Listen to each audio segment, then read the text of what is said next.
இந்தியாவில் முதலில் நிர்மாணிக்கப்பட்ட பாம்பன் கடல் பாலமானது மன்னார் வளைகுடா மற்றும் பாக்கு நீரிணைப்பு கடற்பகுதிகளில் இந்தியாவோடு ராமேஸ்வர தீவை இணைக்கும் வகையில் அமைக்கப்பட்டுள்ளது.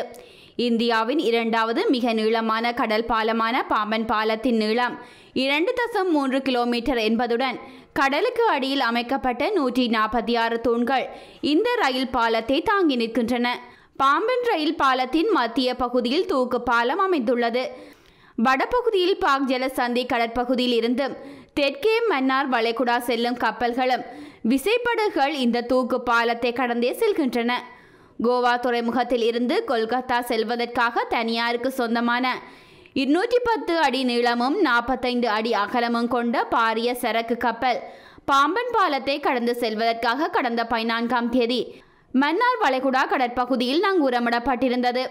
இந்நிலையில் இன்று பாம்பன் துறைமுக அதிகாரிகளினால் ஆவணங்கள் சரிபார்க்கப்பட்ட பின்னர் பாம்பன் ரயில் தூக்கு பாலம் திறக்கப்பட்டதும் மன்னார் வளைகுடாவிலிருந்து பாக் ஜலசந்தி கடற்பகுதிக்கு செல்ல காத்திருந்த சரக்கு கப்பல் பாம்பன் தூக்கு பாலம் வழியாக கடந்து சென்றது.